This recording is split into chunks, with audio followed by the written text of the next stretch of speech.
Such a diamond rings, the happiness that bring you that like a king, we left the money and thing. Oh yeah.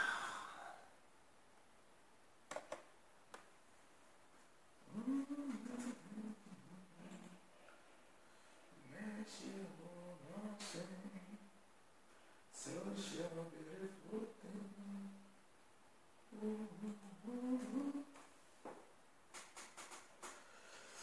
Ah, yeah, yeah, yeah, yeah, yeah, yeah, yeah, yeah. Ay, ay, ay, ay. Ooh, ooh, ooh, ooh. Ay, ay, ay, ay. Ooh, ooh, ooh, ooh. Say you want me to be near you. Say you need me while you playing games with me.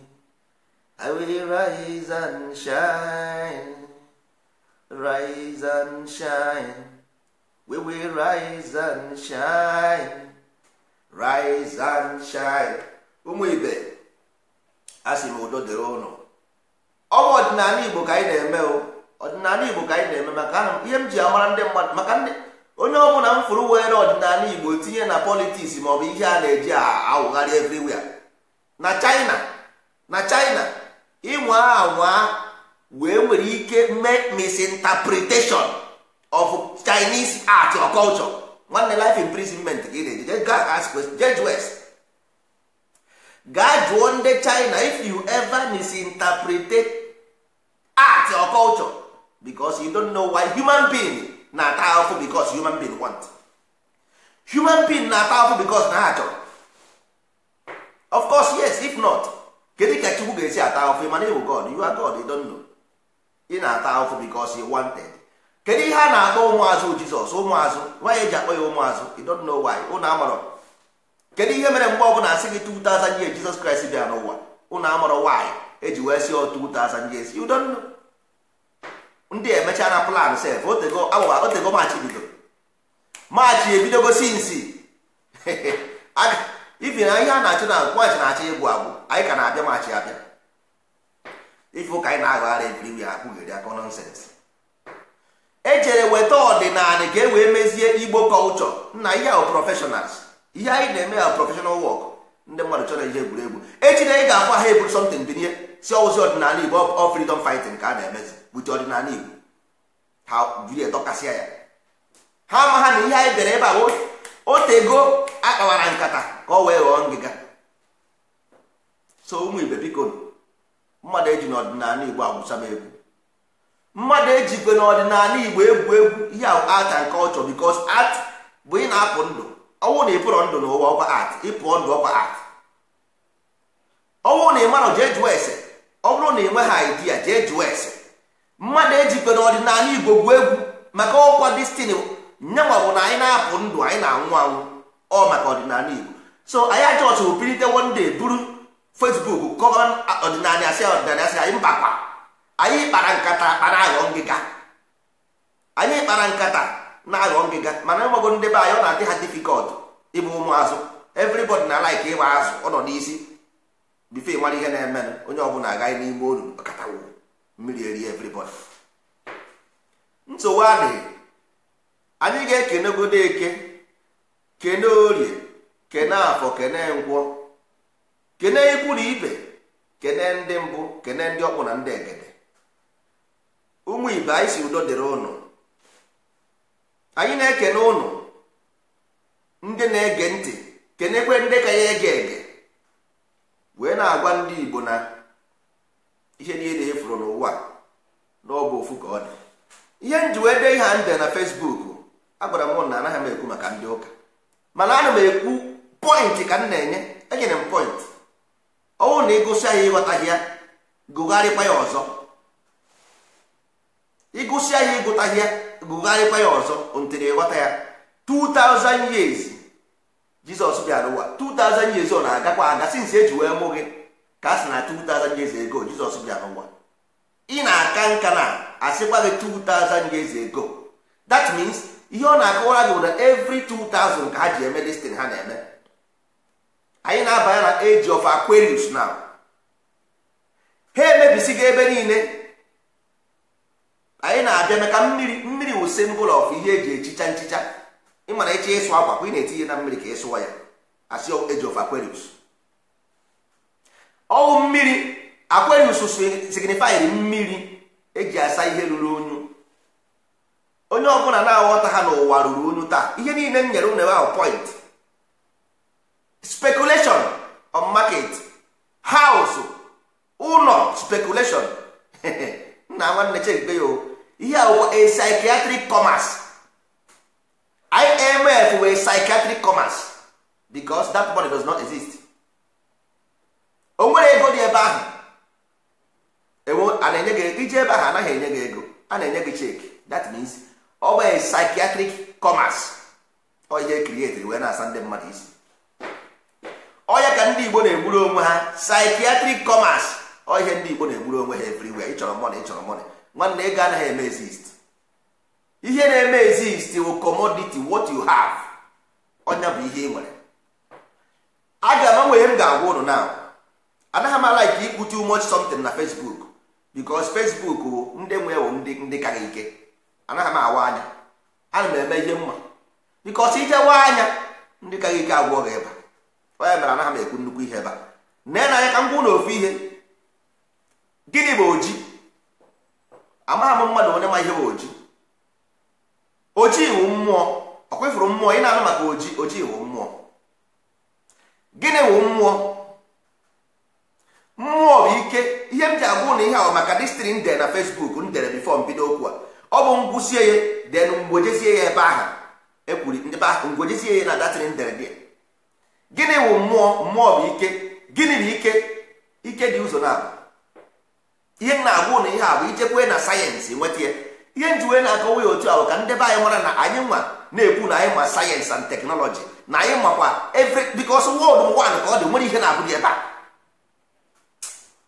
Ọ bụrụ na ihe a na-agba kalụkalụ na-adị n'ime ebe a na ba ọ bụla ị gara na foreign land ị ga-afụ ihe ndị ihe ọ na-eme itinye ego n'ime ịgba ya o mee nọmba wee ọpụta nọmba. Ihe ahụ calculation datin ọ na-eme ihe your brain na-eme. Brain na otu a ka brain si eme otu isi eme ihe anyị na-eme na baza ịgba ya otu a ọgba wee ọpụta na 1 ịgbakwa ya ọzọ ọgba wee ọpụta na 2. Ihe a bụ ihe your brain na-eme. There are so many information so your brain na collect here na unite ha together na form ya ọ bụrụ a word. Ọ na form ya ka ọ bụrụ a word. Ọ ihe your brain na-eme. All from this thing ka you will create an alphabet so that ka enwezi ike ịkụziziri ndị mmadụ ka ọ dịrị ha izi. You got that? Now mmụọ bụ ike na ọ bụ na planet Earth na-agba n'elu ọ nọ na space na-emove. That means this space now with this Earth with the Earth all matter ka ọ that ihe na mmepụtara ụnụ this thing to a lower level mmadụ ga-aghọta why reason why nwa bekee ji arụ sayensị ya na ha sayensị. Ọ ihe m na-achọ ịkọwara ụnụ ebe a reason why nwa bekee ji arụ sayensị because ị na-afụ ndị mmụọ as something nọ somewhere. Chefuo na this computer bụ the same thing ị na-eche uche because ọ bụ na onye ahụ echeghị this thing ọ gaghị arụ ya. I were fonu gị na sị Ifeanyị o wepụtara gị Ifeanyị na fonu gị. Ọ bụrụ na ibido chere eji otu a nsi ekwu nweghị ike ịrụpụ anything because ihe ọ bụla a na-arụ arụ bụ otu a nsi agwa ka esi arụ ya. Ịghọtago? So oji is the energy itself ya wụ mmụọ darkness. Ịghọta? Gịnị wụzi mmụọ? Mmụọ bụ ike. Gịnị bụ ike? O nwere ebe a na-akpọ ụmụ uchu na ala Igbo. A na-asị mmadụ ụchụ gbagbukwe gị. Ụchụ bụ darkness. Potential energy in physics. Potential energy in physics, that means energy at rest. Ọkwa ma mmiri aha na-agba na stream aha na-agba ihe a na-akpọ potential energy at rest because ọ na-emove onwe ya. Then ọwụ na ịgazie wetazie another matter again which is copper. Idesia ime odo bled any bled ọ bụ na ime oduru tinye na mmiri ahụ na that potential energy ahụ ọgbọ ha na that fan ahụ o generate ihe a na-akpọ kinetic energy. Nyanwa bụ Chineke o bidogo vibrate be shine bazie ya shine ba ọ bụrụgo Chineke.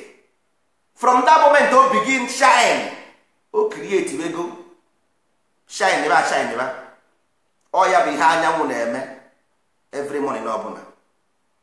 Ọ ya wụ 0 and 1 potential energy and kinetic energy. Onye nwa bụ ihe unu na-akpọ Chukwu, ọ ihe unu na-akpọ Chineke. Onye ka ndị Igbo na-asị mgbe ọbụla Chineke Chineke Chineke Chineke. Ha na-awụgbo ofu mana ha na-agbaburu ofu. One came out of one. Chineke came out of Chukwu. Ka mme asị m na mmebute na lower language onye ọbụla ga-aghọta. Ọ bụrụ about church. Ihe ahụ science, pure science. So now your body is potential energy. Ihe anyị na-eche eche bụ the movement of the body working, you generate ihe na-akpọ kinetic energy. Ịbụ na ịgazie na mata werekwe the same thing ahụ gị connected, werekwe the same thing nature connected, itinye together onye ga ọkụ electricity. Electricity ebe ka o si bịa? Ọ from matter. So ihe na-achọ igwu unu na Chukwu ị na-ekwu matter in motion. Human being is a matter in motion. Forget about religion. Ya na-ekwu say pure natural science. Nature. We are talking about nature. Ukwu oisi u potential energy. Mkpụrụ ọ mịpụtara amịpụta. Ọ ya ka na-akpọ kinetic energy. Nya u Chineke. Because ọ mkpụrụ osi dị ka ọ bụ. Nsị dị ahụ ịkọkwa ya n'anị o puoro gị ọzọ. So nke nwe ji wee bụrụ mmadụ, ndị Igbo wee kpọzie ya agbara. So mgbe ọbụla ị nwere ability to use harness this energy, ewekpọ gị agbara. Ndị Igbo ji wee sị bekee bụ agbara. Ọnwa onye na-eme ọfụma sị ọ bụ onye ara agbara. Those things we are personified n'ihe apịrị apị. Leave the information so that you can know them. Ichekwere na nna gị nnọkọtara nnọọ je were ihe wee nie na n'Igbo ukwu, ịma ha na enwere something na-emenụ. Onweghị ihe nwere n'ụwa only cause and effect. There is only cause and effect. Pure. Everything come out of this cause and effect is vibration. So ọwụ na nna gị niri ihe a n'Igbo ukwu, there must be a cause. Ka ihe mere o ji wee nie datin there. So ichekwere na nna gị ga-eni datin there without leaving the information how to do this thing for you. Ọ ihe ichere na nna gị ga-ewerechi ihe niile ọ rụrụ arụ jee nie n'Igbo ukwu without telling you how he did them. The information is there. But how do you decode this information? That is a problem for you. Now, ọ bụrụ na iwu a potential energy, how do you make this kinetic energy work? The same thing ahụ gị na-eme. Ihe ọ bụla imi ya na-apụta mmadụ n'ime wụ silicon, ụkwara wụ silicon, ọkpụkpụ gị wụ silicon. So how do this gịnị na-ewepụta imi from imi? If you go to Enugu, Silicon Valley, silicon nọ there. Silicon wụ transistor. Ọ ihe ọ na-eme, ihe ọ na-ewu transistor. Ka ihe 90% of computer with electronics wụ silicon. 90% of electronics wụ silicon. So all transistor ka ọ na-eme. Anything ọ bụla ị chọrọ ịrụ ị ga-arụ nwunye as long as na enwere ịma force of water. The force of water and electricity, everything in this earth you can do. Because oil electricity is kinetic energy. The force of water nyawa potential energy. Mmiri na-emove ha na-emove, you have the energy moving. Otu a earth, planet earth is a move na space. All that mmiri ha na-eme, all that everything is appeared in your eye. O gosiri everything. The life shows you everything. These people created this illusion 2000 years ago for the sake. You got that? So ha amụma wee kee ihe niile mere eme amụma wee mee objects ka e wee hold oge ka e wee deceive oge. So ụmụ ibe, the question abụrụ maka Chukwu ọdịba Chukwu adịrọ. Ihe anyị na-ekwu ka Chukwu a ga-esi abara anyị uru. That is ihe anyị na-ekwu maka ya. How do we use, because ndị na-eri bụ Chukwu. Ọ ya ka ndị mmadụ na-asị nye anyị tata nri nke ụbọchị anyị, because food is God, because of potential energy. For kinetic energy to work, o need potential energy.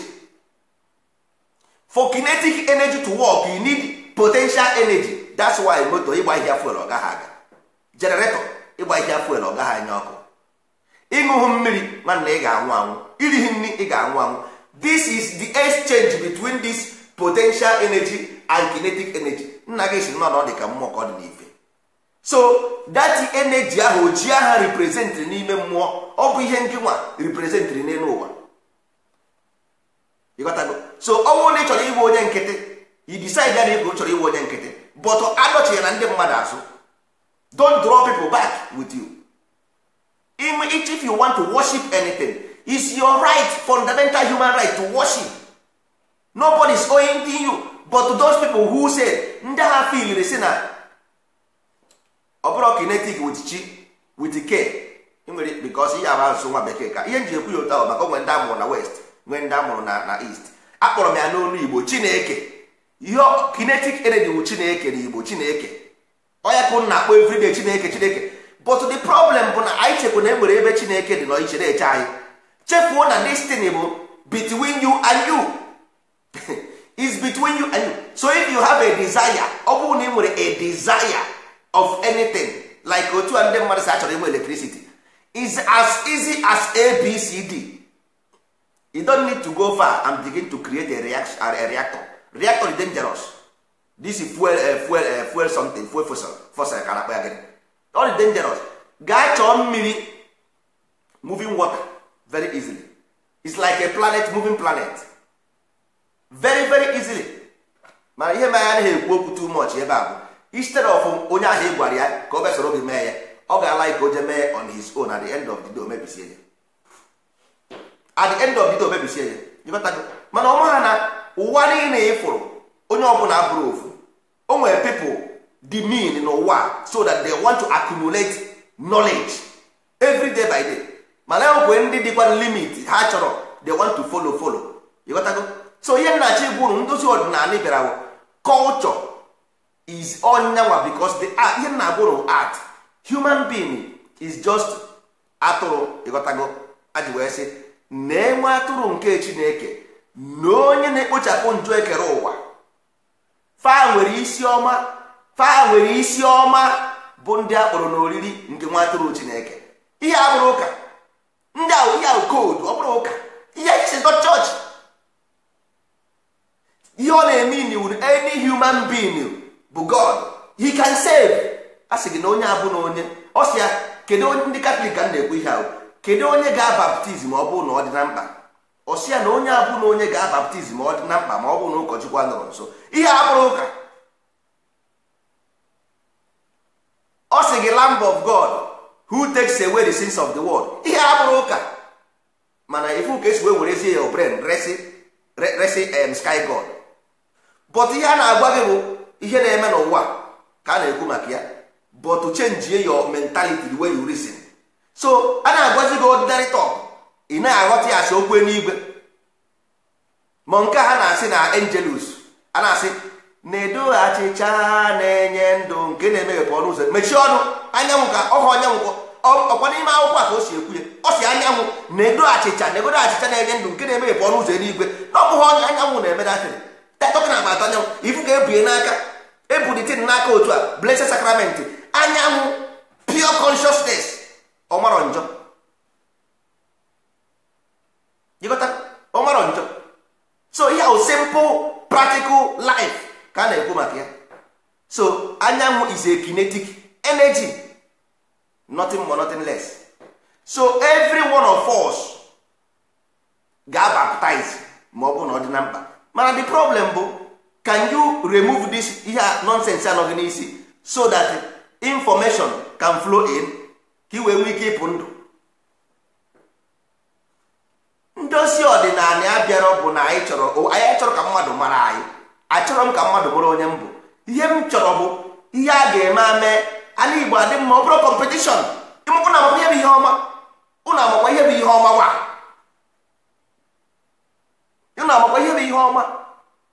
Ọ onwe bụrụ about somebody to know you, is about Igbo na Igbo. Na onye ọbụla ga-eme mmadụ sitere anyị na-ekwu ya bịa. Culture dị very very important. Eji na egwu egwu. Don't play with it. Ọ bụrụ na emesịa nwesie culture Igbo na iwu Igbo, nwanne, if you misinterpret Igbo culture, life imprisonment, amapụ gị n'iwu, achụpụ gị n'ala Igbo, imekwana arụ. Imano culture mere Africa adịghị mma today. Do you know that? Una amano culture mere Africa is not working. Una amara. Ọ bụ culture mere Africa adịrọ mma. That's why ha mere insist na ewepụrụ your culture. Because ha they know. Ha ma na ewepụ ha your culture, you finish, nobody. Onwere onye, human being is an ambitious animal. Human being is an ambitious animal. Una amara. That's why you driving by ego. You driving by 5 sense, animal sense. Until you have a culture that will program you, you begin to act as such. Then you become a changed man. You got that? Oh, they are everywhere. They say it. All the whole ancient history say it until Christ came. All the whole ancient, from Egypt to America, Mesoamerica, from Mesoamerica to Arunta in Australia, from Arunta to Igbo land, they talk about the development of the mind until Christ came and said, everybody follow me. I will make you a fisher of men. That is how human being fall. Until Jesus Christ said, yeah, see, I follow me, I will make you a fisher of men. Don't worry, don't work. Pray for me, I will give you food. Anato manna from heaven. Manna anato from heaven. Na kedu mgbe since him pụtara ụwa afụbeghị this manna. See people ha arụsị n'ọrụ. Pray. Give us these days our daily bread. How can give you this day our daily bread? Eh? This thing na-agwa unu the philosophy of life until Christ came. Christ abịago na all of us now praying. We pray in the morning, pray in the afternoon, pray in the night, pray in the evening. Every day praying. Enwere ihe anyị kpetara na ekpere. Ikpesi ekpere ị gacha ọrụ na nke onye na-anaghị ekpe ekpere, onye anaghị eje ụka. Onye na-amara ọdụ Chukwu, ị gaa na nke ọrụ soro nye ga-ego ekwensu, nye ga-ego ekwensu ị nara. Ego ekwensu ị nara, jee were egoro nri rie. Ọ nakwaghị eje ụka, ọ makwa ha Chukwu. Mana nke nwa jesi ụka ije rụọ ọrụ ya ọrụ, wuo bita idiu. Mana ndị ntị ike agaghị anụ ihe. Ngwa ha na ihe a bụrụ maka ọ bụrụ personal belief. Eziokwu na-akwụ ọtọ, okwu asị na-agba ngụ. Fada, pastor, imam, rabbi, ha niile nwa ihe a m na-agwa ụnụ na ọ bụ ngụ nwa ga-atọpụta onwe gị na-abụ. Ọwụ na anyị chọrọ Igbo race, we have to create one. Ọwụ na anyị chọrọ Igbo race, we create one. And onye ọbụla ọwụ na ego, if your ego ekwere gị mere ihe mana because nsogbu adịrọ. Ọnwụ na ọ bụghị maka ofu ihe, ndị be anyị nwere lọk, ndị be anyị dị lọki. Ndị be anyị dị lọki, ha bụrụ enwere nwa amụrụ si n'ofu afọ wee siri afọ na o nwere ihe jikọrọ anyị na ha. Anyị wee pụta wee na-ekwu ihe a. Nwanne, aga m enye ihe nyere uru 20 years Igbo edisapịa. Onye si na asị ọkwa asị 20 years nchere mmadụ na-eme ọnọkọta o disapịa. Mba, all process. Disappearance will process, and the one so enweghị something because human being is an ambitious animal. So what a destination? Human being enwere destination until you give him one. So ọnwụ na isi na-asị ka Igbo land ji wee turn to Christianity, ka Hausa si wee turn to Muslim. Ọ ị ga-ajụgodo onwe gị how come i wee mara sị na ọ dị possible. Ndị na-ebi n'ime ọhịa na-agba ọtọ amụ ya ekeni mbọsị ọ bụla ị kpọrọ ya pụta na city, ọ gaa na village ọ gaghị agbazi ọtọ ọzọ. Ọ gaa na village gba ọtọ agba ya ekeni, ọ gaa na village gba ofu nwaanyị gba ọtọ amụ ya ekeni, ọ gaghị agaghị na village ahụ ege. Life ka m na-agwa gị ha, ndị ahụ bi na village ahụ na-agba ọtọ mbọsị ọ pụtara city ọ gaghị agazi village, ọ gaghị ebe ahụ ege na ọ gaghị akwa, ọ gaghị agbazi ọtọ, ọ ga-eyi akwa. Ọfụ ndị ahụ agba ọtọ sef amụ ya ekeni. So ihe nnachi egwu unu bụ na the eye na capture this thing, send it to the mind develop a cell. So everything develop according to what the eye see. So ọwụ na anyị enwere culture, and this culture agaghị eji egwu all sacrosanct, all the sacrosanct. Ọwụ na ịmara ihe ị ga-akọ, ọwụ na ịmara ihe a na-eme, biko ka nna ya gị mechie ọnụ, kwuo ihe ọzọ, say another thing, kwuo ihe ọzọ. Ọ bụ destin debere anyị otu anyị. Afrịka abụrụ onwere ihe na-eme anyị, no, ihe na-agwa ụlọ the source of the problem bụ ihe. Ọ bụ destin because all process at the end of the day the result bụ ihe anyị na-afụ. Mana amaghị ndị be anyị anaghị ama na enwere cause and effect. Everything will cause and effect. Even the potential energy, even the kinetic energy a na-akpọ Chukwu na Chineke, all cause and effect. Chineke pụtara for the cause of Chukwu.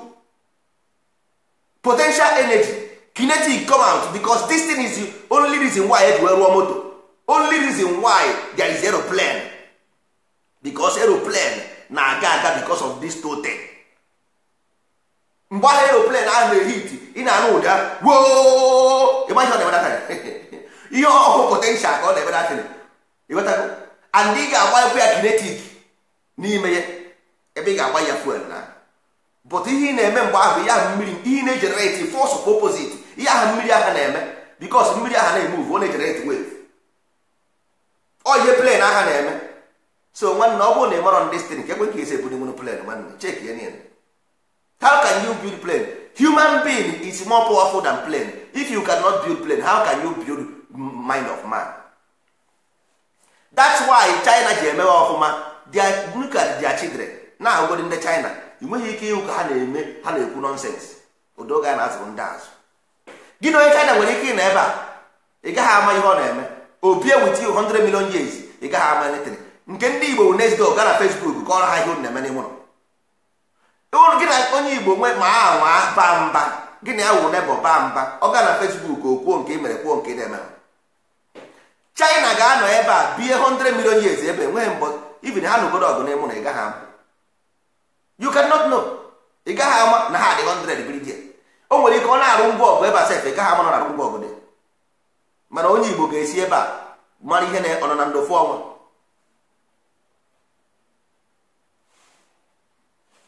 N'elu ndị Europe, everybody na-emewachi ọfụma ọbụrụ sa anyị nwa. Ịpụtakwuo ka ime eme bifo ị mara ihe na-eme na 100 million people emewe the same thing. Kama ha ga-eje join onye ahụ na-eme eme, osi onye ahụ asị onye nke asị ya, onye nke a na-ekwugheri. Kama a ga-eje were onye ọbụla ga-ewere force ya nnọọ ike niile ahụ ganye the same place, ka o nwee ike ikpedo ụda kpọkpọkpọkpọkpọkpọkpọkpọkpọkpọkpọ. Mba, onye ọbụla ga-asị ehe ọdụnọ nso ji wee sị ya ọdịnyanwa ọ leader, ọ ga-abụ onye isi gịnị. A na-ekwu okwu about to create a mind that will control a whole generation. Ị na-ekwu about ka ihe onye isi nwere ime ebe a, onye ọdụ wete create something bring to the table. Mba, agaghị eme onye si ebe a pụọ kọrọ nọnsens. Kedu mbọsị ịfụrụ nwa bekee ka ọ na-ekwu ihe na-eme na parliament of nwa bekee? Ọ na-agwa ụnụ ọ gwaghị anụ na ihe na-eme na parliament of nwa bekee. Ifunu bụ onye nwa bekee na-agwa ndị isi ojii ihe na-eme na parliament of nwa bekee. Mana mba, onye ojii ga-esi ebe a na England jekọrọ ihe a na-eme na village anyị, jekọrọ bụ Eliza kọrọ Trump ihe anyị na-eme. Odoga na the mind is not yet built. Ọ ndị aka gị na ha ga-eje ịrụ ihe ọnda aka gị na ha ga-arụ ihe na-agba agba ndị a ọrụ ọgwọ rekwere ụlọ biko. So ụmụ ibe, ihe a na-ekwu bụ ọdịnala Igbo, o nwere ihe gbasara anya na gọọmenti biko. Ihe ahụ mind development ka anyị na-eme. Ihe ahụ imesigodi the people the mind, ifuruzie from the imechala isi Abakaliki ịhọpụsie Okwute werezie ndị bụ rice ịrụbazie ọrụ. Mana kịta na rice Abakaliki aja na-adị ya, ịghọtago. So ha niile bụ rice, ụtụ dị n'azụ bụ azụ, ụtụ dị n'azụ bụ azụ, ịghọtago. So ebe ọ bụrụ ụtụ dị n'azụ bụ azụ, mana a ga-ewerezigwe ndị bụ azụ werekwana ụtụ wepụ n'ahụ. O nweghị nke a jụrụ ajụ, ha niile bakwara uru. Mana e nwere mgbe ị na-eme iche ọnụ ịgbanye ọkụ eletrik, ịgba ya kpọm onwe ọkụ abi, ịgba ya kpọm ọnyụ ọnụ. Kedu ihe mere eji wee mee ịgba ya kpọm ahụ onwe ọkụ, ịgba ya kpọm ahụ ọnyụ ọkụ? Ị ga-ama mbọchị ọ bụ na Afrịka nwere stable electricity, from that moment ndị Afrịka echebebe uche. From that moment ndị Afrịka echebebe uche, because electricity with the kinetic energy, all the matter into motion when human being begin to work, when human being begin to act. Ya ka eji ekpe chi nke na-eke eke ndị njọkụ, the brighted one, ọ na-ashine, that is the creation. Chi nke na-eke eke onye ọwụ the brightening. So until you begin to bright, nna ọ dị na ụsọ gị, Chineke dị na ụsọ gị, ọ dị ebe ahụ, Chineke ọ na-eke, onye ka eji wee kpọọ ya eke. Ọ dị n'asụsụ gị already, but until then we begin to vibrate. Nobody will talk to you, nobody will regard you as human being, because human being were ability to reason. Ya mere gị human being, ọ bụrụ because na ị nwere ụkwụ na-abụ na-eri nri, irie nne, nyụọ nsị. Ewu na-eri nri, nkịta na-eri nri, nnụnụ na-eri nri, ha nwere akwụ, nnụnụ nwere akwụ ya, o nwere ụlọ, nnụnụ nwere ụlọ. Imekweche na because na ị nwere ụlọ, o meghị mmadụ. Nnụnụ nwere ụlọ ebe obi. So ọ bụrụ because ị nwere ụlọ, ị na-awa anya na ịwụ mmadụ. Onye gwara gị who told you? Kedu ihe mmadụ na-eme ị na-eme? Phone ị na-eyuzu ọbụghị gị ero, kọmputa ọbụghị gị ero, material iji wee rụọ ụlọ ha niile igoro ego. Kedu kwere ihe ga-eme? Gwa m, gwagodi m why should they call you on the table? Kedu ihe akpọ na ke ihe ya wetara table? What are you going to present? Akpọ gị na table now, seek your advice, idea. What are you going to present? They must accept you as a human being, human race. Black people this, a na-eme anyị nka, nsogbu adịghị, good and fine. Now, okay, nsogbu adịghị, bịa na next meeting. A ga-akpọ ha na next meeting, bịa. Kedu a chọrọ ime new development na this IT, new telephone, anyị chọrọ ime optic, fiber optic, the fastest one. I need information. Ijighị. Kedu ijighị? Ndị Igbo rụọ ha resi ndị Amerịka, enwere nke na-akpọ Chinedu rụsịrị nke Apple, resi ndị Apple $1 million were ego tina. Eme agwara Rụsịa nke ya, o resi ndị Amerịka were ego tina. So kedu onye a ga-eme akpọ n'Afrịka na ọpụta weta idea? Onwere ọnụ na ịghọtago. So ọ bụghị na ndị mmadụ alaikighi ndị ojii, ọ bụghị na alaikighi anyị. The problem bụ na anyị achọghị ịbara onwe anyị uru. Ịghọtago? Ọ ga mmadụ ga-anọdụ na ya next thing bụ o mesịa, ọ ga-asị m nwanne ka mgbe a na-ebido ihe a, look at ajụjụ ọ na-ajụ, kama ọ ga-asị m kedu ihe nyanwa na ihe ọ dị capable ime na ihe ọ ga-eme. Nwanne kedu ihe ị chọrọ ka m mee na ihe m nwere ike ime na enwere ike ime. Mgbe ọ ga-ajụ m kedu mgbe a na-ebido ihe a, ọnọdụ na ya na-eche mbọsị ebidoro gịnị ka a na-ebido? A na-agwa gị na anyị n'idiri ihe a na-akpọ powerful media ga compete with BBC. Anyị n'idiri powerful media ga dị ka nke Amerịka. Anyị ga-ede news program nye ha, a very pragmatic program about Igbo culture and Igbo race. Ihe anyị chọrọ ka Igbo race bụrụ ihe a, andọ ihe ọwụwa ihe a, ọ bụrụ ihe ndị mmadụ kọrọ. Ikwugide bifo ikwuo ya 1 year, people will begin to accept it as reality.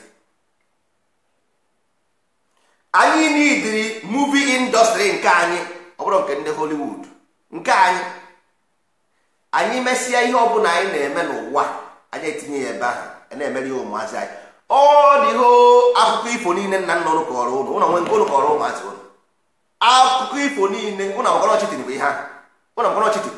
Nna gị fochara gị ifo niile, o nwanne nchemakara gị niile, nwunye dị bụ dị njọ niile, ngwere kuru mmiri m ga-enye nwa niile, ọsịmokwu ọya ụgwọ mmiri nwa ga-amarị ya, ọnwa enwe nne, opi udu nwa ga-amarọ distance.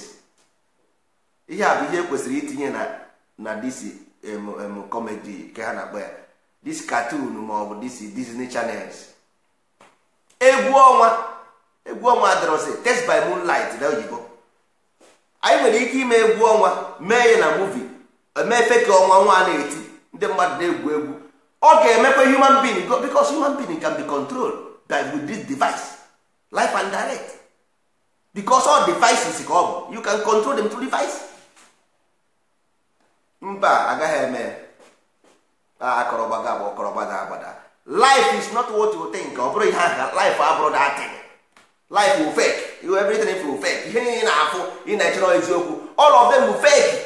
Ma ụka o ma market o ma ahịa, ihe niile wụ fake created by human being. So if you want to be among, create one for yourself. Don't you believe na ndị mmadụ create, because ọ bụrụ eziokwu is an illusion. It never happened. Isi na asị close your eye, mechigodo anya gị ma nwere ihe ga-afụ ebe ahụ. Ibi nta ị gaghị ama ihe na-akụ, ikpuchi anya ịma ihe na-akụ. Ikpuchi anya njụ oge ihe na-akụ na ịmara. Ọ bụrụ na ijighị klọk ebe ahụ njụ oge na-akụ na ịma. Iji klọk njụ oge ihe na-akụ na ịma. Ịmara na then why do you believe it? Ke ị na-ebelieve ihe na-anaghị eme exist. So ọ bụrụ na anyị nwere a desire as Igbo person, I have a desire perfect one. Igbo land of best on best, because mgbe m pere mpe I saw a great Igbo land. Ọ bụ ihe m chọrọ. Achọrọ m ka, because nna m so nwe company Igbo land niile, every street nwere factory. Ọ ihe m chọrọ. Ọ Igbo land chọrọ where there will be no hungry, ebe ndị ga-adị surplus. Ọ dị possible na agwasịkwara m gọọmenti onye ọbụla kwuru gọọmenti nọ nke a ikwuru ebe na aka n'anya pịa, and onye ọbụla kwuru aba Naijiria si ya aka n'anya pịa, o kwere m agba nga okwu na-abụ ihe ahụ discourage ka a na-akpọ ya, and I don't ready for that. You got that? So ụmụ ibe, the best thing anyị ga-eme kịta bụ ibido anyị ji information. Ọ ihe a na-arụ arụ bụ okwu, ihe a na-arụ arụ, ike isi ike n'ụwa bụ ihe a na-arụ arụ. Nwanne inwe ha na information ewu mmadụ, ọ mmadụ ka ewu. Kedu ihe nyere anyị negodo anya, look around you. Ihe niile ifuru na-aga aga material mata ka na-akpa ya mata. Anything ọbụla moving, anything from plane to motor is moving. Ihe niile ifuru n'ime engine motor is iron. Iron is stone, is metal. Ihe niile adị from A to Z dị n'ala Igbo, from A to Z dị n'ala Igbo, from A to Z dị n'ala Igbo. You don't need to buy anything, only you need information to get them. Inwe information, you build everything. Ihe ọbụla ịchọ n'ụwa, ihe anything ọbụla, o nwere ihe bụ ego. Mgbe nna gị bi na n'ime ọhịa onwere ego, nna gị ebigo thousands of years before this money was printed. Nna gị ebigo 1,000 million years ago before money was printed. Kedu ihe a na-ekwu? What is the ke ihe a na-akọzi here? Ọ bụrụ ego, I cannot buy it. That means 5 cents. Nna gị gosiri gị na every mask you have to move above the 5 cents. Ọ dị oju na the mask ahụ na afọ arụsị ahụ niile ide ya na ihe ị ga-afụ ya, ị na-afụ the sign o nyere gị. Ya na ama m the sign, I know the sign. I know the sign of the 5 cents. Mfụ ha na ama m nsị ya nekwe ndị abịakwa onye gị 5 cents, nye gị sign, gwa gị with code ebe ahụ, gwa gị you must be one with blood number, because blood number a na-use na hospital today all from those masks eji were blood were number. So o were number ha na-ekacha n'ihu ha, ịma na blood line ka ọ na-ekwu maka ya. Ndị my blood line nekwe onye daizi sọsọ mkpụrụ ihe na-abụ otu ọ gwara gị nekwe ihe ị ga-eme, nekwe ihe ị ga-eme. But all those things wụ information a ihe a ga-eji waya kụziere ndị isi ha tụrụ oke. Ọkwa ndị ga-eme ịgwasị next day ife na Facebook o were etugo ọnụ meme post ka ndị mmadụ mere ya like na anyị na-ama otu Igbo. O cheghị ụlọ mmadụ gwara ya na nzuzo si ekwenye public kacha ntị ekwue ka o wee nara otuto. Onye nwe mere anaghị m agwa ndị be anyị something. Ịgbasị ya nestin ijefe na Facebook ọkọrọ nonsens jegwa. Igbo bụ a place nwere history. Igbo nwere story. Sọsọ ebe mma anọ na mebiene m so many places. Igbo nwere only one place mma nwere history. Sọsọ Igbo ka mma nwere history, story of Igbo and Okadi. But all because of na anyị enwebeghị chance itinye those things in movies, in cartoon, in art, in culture, which is ndozi ọdịnala abịago ime ha niile. But ihe abụrụ one day job, and ọ bụrụ ihe a na-emesi na-anọ na one side na watch. Onwe onye bịa izugbo ori anyị nwanne enwere ihe anyị ji ego eme adị m ka onye agụ na ọ bụrụ maka ego ka anyị bi ebe a, maka o nwere ike ma ndị be anyị asị kemgbe m ji ekwu okwu a anọgo m here for more than 2 years. onwe mbọsị nsị weta ego anaghị ara nga ego ebe a, ego ejimego ga-eme gị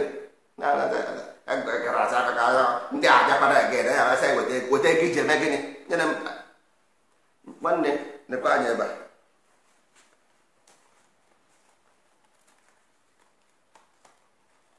Ihe ahụ my complimenting card.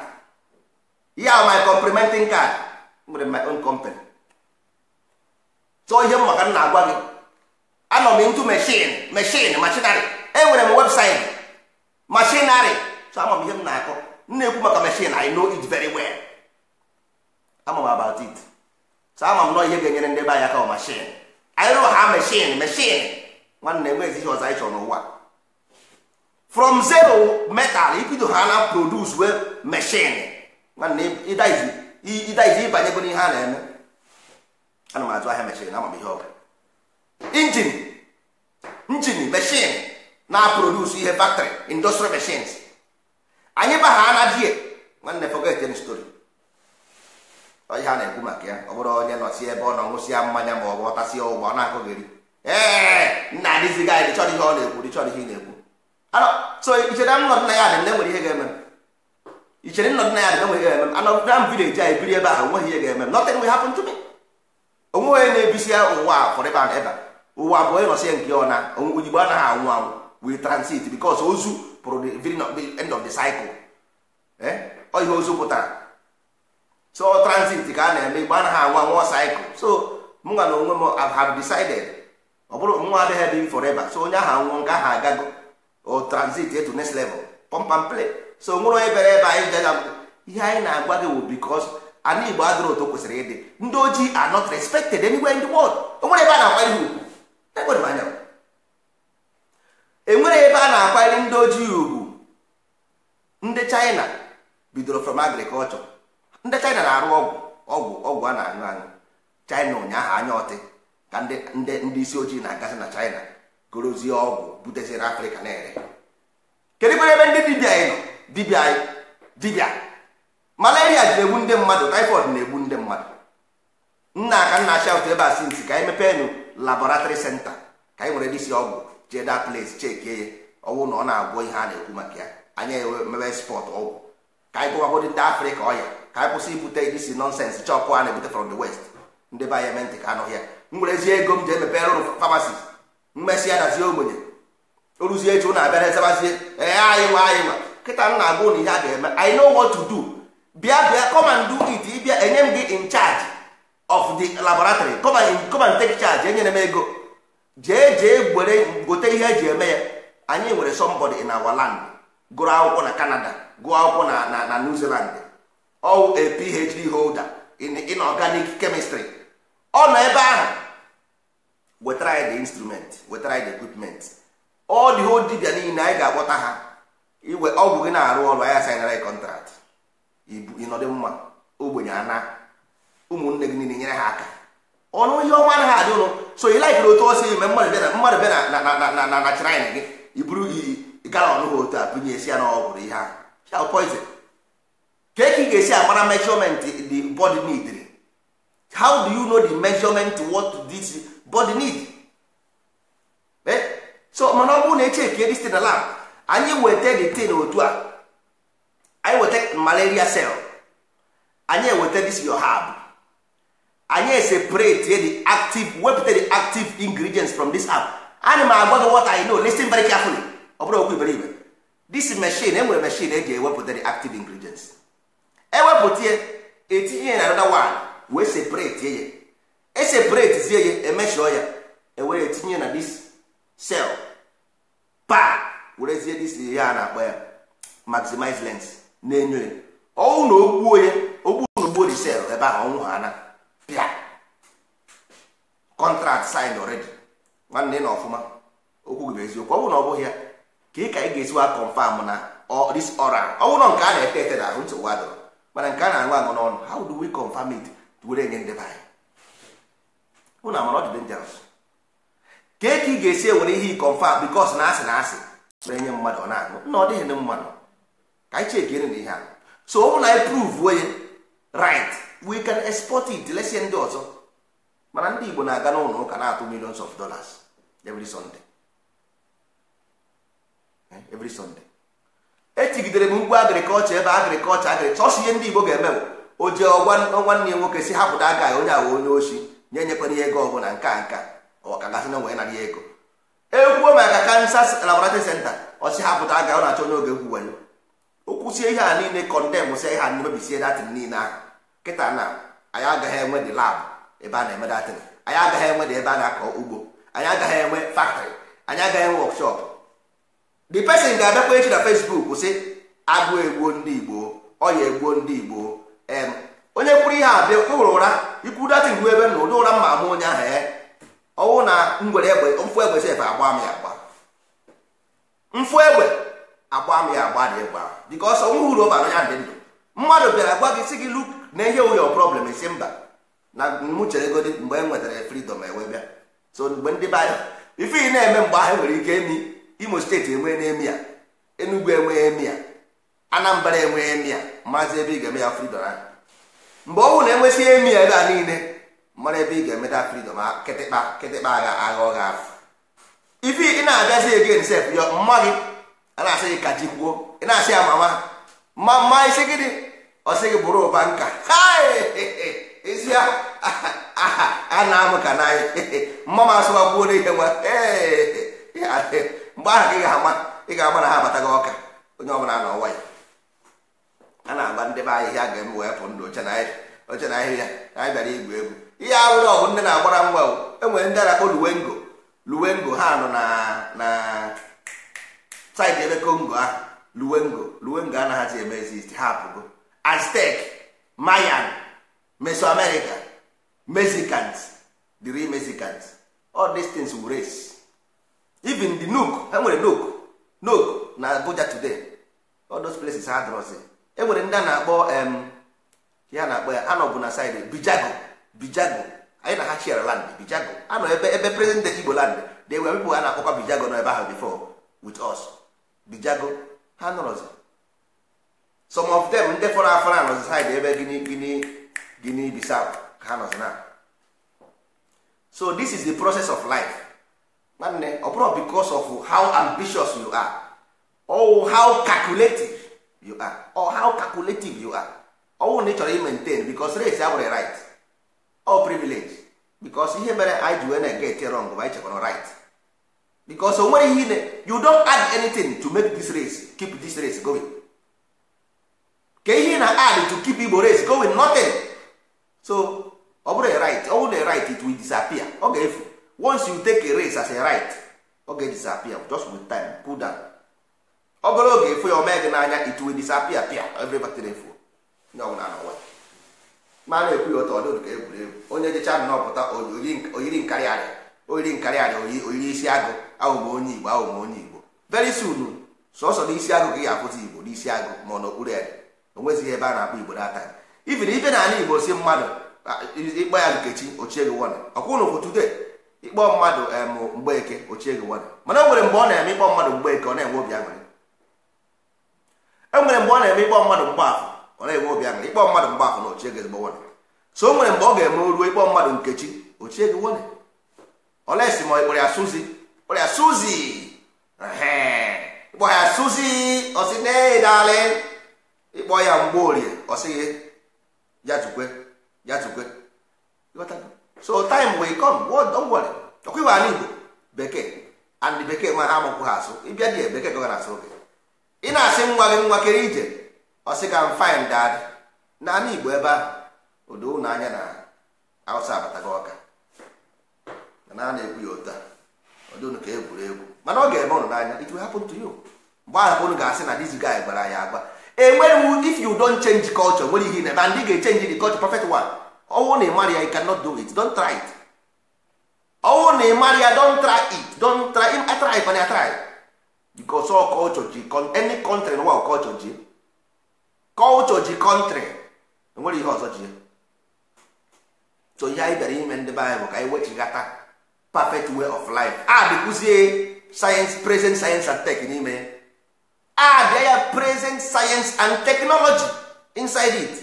Or a fundamental right for you, every child to know about material science. Fundamental right for every Igbo child to know about science and technology. Ordinary culture. Ị na-eto ịmara ya mgbe ahụ anyị pere mpe anyị na-arụgba fọla unu echefugo mgbe anyị rụrụ moto komkom onwe anyị rụrụ bọres. Kedu ihe mere ụmụazị anyị kịta enweghị nke na-arụ bọres, enweghị nke na-arụ moto komkom, enweghị nke na-arụ nọtin. Anyị na-arụcha ana m arụ mgbe ahụ rụsịa tinye ya ọkụ moto katọn tinye ya ọkụ were bisi ihe ara dị na redio moto redio were rọba band tinye ya, were banye ihe piki ahụ nke okpokoro piki a tinye gbanye ya otu ọ na-emuvu na-acha ọkụ. Kịta na ahụ ka na-emezi mba na nwezi ihe a na-eme nọtị n'ọmụ creative. Anyị nwụziri nwụọrọ pịa no more creative mind of every woman na nwụọ na nye ọkụ nyụpịa. A na-akọziri ndị be anyị something ka a ga-esi wepụ ndụ che ma ọ bụ nwere onye bịara ebe a ka abịa ka amamaka isi ekwu dị ekwu ndị nkịtị ga onye nkịtị wee onye nkịtị n'ime obi always ọ na-ete nke evil because ọ wụ evil man always think evil. Ị na-agwa ya eziokwu ihe ga-adị n'ime obi ewu dịchọ na ihe a ndị guy na-ekwu na ọ bụ ụkọ ga-esi eme mmadụ because what you are is what you do. Ịma ha na ọgwụ osi wee dị anyị n'obi ka anyị ji ekwu na ọ bụrụ because of na enwere ihe a na-achọ mba na chọrọ ihe a this guy kwa rie mmadụ white, this guy ga-eri mmadụ n'ugwu, this guy chọrọ eri mmadụ eri because ọ ihe ị na-arụ na ọ ihe ị na-eri mmadụ eri ohi na-eri mmadụ eri.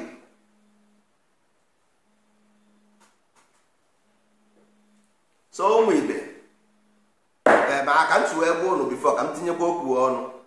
Oji bụ mmụọ bụ ike. Gịnị bụ ike? Ike bụ Chukwu na Chineke. Ihe a bụ ihe eji arụ sayensị, ọ bụrụ ihe eji eje ụka. Chukwu bụ energy, potential energy at rest. Mmiri na-emuvu dati mmiri a na-aga ọnya bụ potential energy. Then kinetic energy ọwụ na mmiri ahụ descend bezie heat fan ahụ produce ya na-akpọ kinetic energy. You can build this thing materially. Ihe a bụ ihe na-emere onwe ya because the world na-emove na space. The world na onwe ụwa ahụ na-afụ wee gazi n'ọdịnala. Uwe na-afụ bụ mata ka ọ bụ. This matter is loaded with the energy na-anaghị emegharị ahụ. So by the energy moving in this space ọ na-egenerate ihe a na-akpọ kinetic energy because o tinyego this energy in motion, o tinyego this matter in motion. Matter move ego in motion. Ọ na-emuvuzi in motion because a tail which is the space ịghọtago ọ na-create this strain. This strain ọ na-create now ọ ya na turn into motion na-create ihe na-akpọ kinetic energy. Ọ ta ka o si eme pịa ọ ihe mmadụ na-eme. Ị na-aga ije ị na-aga ị na-generate electricity by going like this. By ije ị na-create energy. Ọ heat na-eme gị ịghọtago imi na-apụta ị na-akwụ ụkwara all those things ụcha ihe na-ewepụta na vibration. Ọ bụ na-atụ gia ịnọkọta ịtụ gia ịghọtago. So ọ gia ka ị na-atụ ihe a niile mgbe ọ bụla asụ mmiri na-apụta gị n'ọnụ ọwụ gia ọ na-echenji gia oge ọbụla ka o ji apụta ichenji gia ọpụta inokwe ya omekwa gị akpịrị agaghị akpọ gị akpọ na-amụchọkwa ya ịghọtago. So ihe niile nwere ihe ọ na-arụ. This thing if you apply them externally ya will create something else. Ya will motor or robot or computer. You use the same way iji eche uche because all silicon ka eji eche uche and other materials. Ije n'ime ọhịa weta ya connect it to electricity or mee exactly what your brain does, which is what computer does. A computer na-eme. So ihe a bụrụ something itinye this thing na book kụziere ụmụazị. The brain will have the information, then the brain will begin to use its own brain to create something because brain is already an authoring mechanism. You need the information. Brain is an authoring mechanism. You need the near proper information. Omebe nka. Ọ na-eme nka. So bụrụ ụmụ ibe ihe anyị bịara bụ ka anyị mee ka ndị be anyị na-ekwu oyoyo n'ala Igbo ka anyị ghara ịpụzi apụ. Ndị Igbo apụzi na apụ ihe anyị chọrọ because ị gaghị agụ m apụ na apụ without telling me what to do. You can never tell me not to leave Igbo land without Abraham reason why. Mma apụ I will live there. Mma hapụ ya. Ọ bụrụ na enweghị something to hold me there, I will leave it. Even change afam to another name. Ọ bụrụ na enweghị reason why I see to be onye Igbo, I change. Everybody abụrụ ofu. That's why anyị na-agba mbọ ka anyị fụ na ndị be because ị nwere ike in your mind ifeel na ọgụga ha eme. People will change their name and go where it suit them. Your governors na-eme. Ị ga-aga ebe a mgbe ha chenjisara afa ha bụrụcha ala ha ji mgbe ahụ ka ị ga-ama. Mgbe ahụ ka ị ga-ama. Go to Saudi Arabia ị ga-afụ ndị Igbo na-azụ imam. Ị ga-afụ ndị Igbo na-aza imam na Saudi Arabia, go there. Ị ga-afụ ndị Igbo na-aza Jibri na Kuwait. O were paspọtụ ya zoo n'okpuru bed si Mustafa, salam alaikum Mustafa, salam alaikum Mustafa. Onye ahụ onye ka Okonkwo osi Mustafa, salam alaikum Yonkara Bandiago. Oruo Mali osi Yonkara Bandiago. Oruo South Africa osi Disney Johnson. Oruo Switzerland osi ahụ Suleiman Kaba. Many of them put a refugee passport n'aka. Ife ya passport ya ihe dere ebe Suleiman Kaba mana afọ ya wụ onye ka Okoli. Odo na anya na ihe ahụ anyị nọ n'ọgwụgwụ oge. Ọwụ na enwere ihe anyị mere, ọ bụrụ nke a na-amata a na-agbakpọrọ ụrụ ma na-agbata anya. Anyị nọ n'ọgwụgwụ oge and ọkwa this mind changing, ọkwa enweghị change kwe destiny. And ọkwa a na-eme a na-afụ anya n'ala Igbo, a na-eme a na-afụ anya. Ụmụazị nọ, we have men already on the ground waiting. A na-eche gị. Anyị nwere men on the ground n'ala Igbo ebe ahụ na-eche ka ndị be anyị si ha go ahead. Ihe ọ bụla ha chọrọ ime ka ha mebe. Ha chọrọ nka na ụzụ, ha chọrọ agriculture. Ha nọ dị already. Agriculture, they are ready. Nka na ụzụ, they are ready. Information, we have them in surplus. Ndị be anyị ọ ga-apụtakwanụ.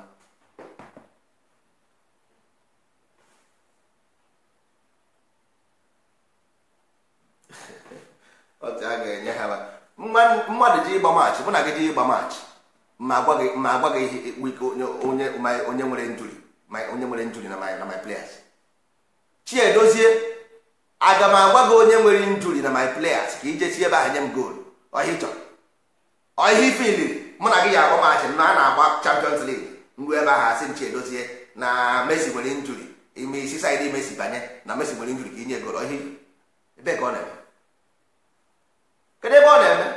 O nweghị ebe ọ na-eme na nwanne anyị bịara maachị ihe. Ịgọta ka ọ bụrụ na ị nwere ike dị capable to go to Facebook to challenge any white man, challenge any Chinese man, challenge everybody, then you have to be proud to produce what they do.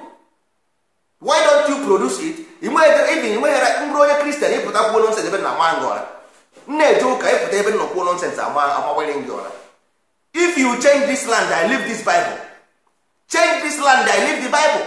If you don't change the land, ka ị ga-esi aba m change my Chineke? Because onye ụka believe na Jesus is God. Onye na-aka nzu believe na nzu na-arụ ọrụ. Onye na-arụ sayensị believe na sayensị na-arụ ọrụ. Mana sị onye sayensị bụ na onye sayensị bụ onye widrin, because ị kasịa nzu ịbịa chọrọ ọrụ na nke, ibusie Baịbụl ịbịa chọrọ ọrụ na nke. Nwanne ozi mmadụ ya agwa gị n'ata ọ ngwa, you need to make a choice. So the choice is yours. That's why I don't onye ndị against. So si ihe m na-agwa gị bụ were ire gị gụọ eze gị ọnụ. Were ire gị gụọ eze gị ọnụ. Ọ bụrụ everybody must accept this message. No, mana ọnwụ ndị their brain dị go advance enough to understand the message. Ọ ha maga me accept. Ọ bụrụ everybody. Ihe eji ekwe okwu nlewu na because ị mara ebe ndị agha nọ, you don't know where they are. Ị mara ebe ha nọ. So saying it like this, ha ga-anụ ya. And whenever the students are ready, the master will appear. That is pure chobanka. All pure. Ihe na-eme na m ka arụọ ka ndị Igbo na-arụ machine kama ka m garazi ibi n'ụwa. Kama ndị Igbo na-agaghị arụ n'ala Igbo factory ebe a na-arụ machine mma anwụ nwụọ everything ọbụla about me eme m erase n'ụwa niile. Nothing more will exist about me. Kama ọbụla ndị Igbo arụrụ machine n'ala Igbo, una makwa ihe wụ machine, una makwa ihe wụ factory production, una makwa ihe ọwụ, una makwa ihe wụ factory production. Ndị Igbo una amaghị ihe unu na-akọ. Had it been n'ụnụ ma ihe ọ pụtara, that is had it been n'ụnụ ma ihe wụ machine, building factory ebe a na-arụ machine, ọ wụrụ ụnụ ma ihe ọ bụ, unu ga-asị na this guy in fact kedu ihe a ga-emere nwa sef ka ihe ọ na-ekwu sef pụta ndụ. Because ebe ahụ first of all ọnwụ na iji unu amaghị ya na-akpọ traktọ, unu amaghị traktọ machine. Kedu ihe mere anyị enweghị ike ịrụnwu traktọ by ourselves? Anyị nwere welders everywhere ala Igbo. gwa m ihe mere na ya enweghị ike ịrụnwu traktọ n'anya machine. Njin ọka kwewe traktọ ya ahụ bụ ebe ahụ njin ọka, that means njin traktọ ahụ njin ọka. Anyị nwere ike convert traktọ with njin ọka, were njin ọka convert ya traktọ jegoro nnukwu taya katapila dọ ya ọ na-akọrọ ugbo. Ọ bụ iwu na anyị ga-arụ ya ọ dịka nke ndị Europe ma ọkọ ndị China? Mba, jee watch ya traktọ of Europe 30 years ago, ị ga-afụ ya. Go and see them. Gaa watch ya China traktọ 30 years ago, ị ga-afụ ka ọ dị. Mba, ka anyị a na-achọ Mercedes Benz from Germany, Mercedes Benz from Germany. I don't want that. Achọrọ m ya. Ihe m chọrọ bụ nke o nwere okwu ịrọ na-aga aga. O nwere okwu ịrọ na-aga aga. Yes, go. Ọhịa m chọrọ ọ bụrụ jepụta Concord from ị nwere ụzọ ebe ị ga-anya ya. Mba, anyị ga-ebugodo ụzọ. Onye ọbụla sị na ala Igbo enweghị ike dị mma, iruo m nso, ọ ka mma na ikwuru ya sọnwụ ya, iruo m nso, mụ na gị emetụ ihe afọ. So ụmụ ibe ka anyị dogodo okwu echi, maka nwere ike kwubido okwu ọgwụ echi, agaghị enwezi nke anyị ekwu ọzọ. So jeenu gbaa mbọ, anyị chọrọ n'ala Igbo research center, ndị dibịa ahụ ga-epu ego, because ọ bụghị ha maka ya agbara mbọ. Ndị dibịa ahụ let them go and contribute money, jee rụọ laboratory center. Anyị ga-enye ha the equipment eji eme ya, nya bụrụ nke ha nyere m. Ha rụchaa the center, anyị ga-abịa die tinye the whole equipment ọ bụla enidiri, tinyere ha professionals ga-eme the thing ka o doo ha anya ka esi eme ha. Mụọ ọrụ ebe ha, mụsị ọrụ, si ebe ha pụọ ndụ. Enyere m nwa, don't give me. So ka anyị nọdụ na that science and technology anyị na-eme. Ebekwa ha dọkịta, ha nwasị na a na-agwọ ya. Ọnwụ na ọ bụrụ ya, aga m agwa ndị mmadụ agazi na that place, ma onye ọbụla ahụ na ya je egoro ọgwụ na chemist nwụọ.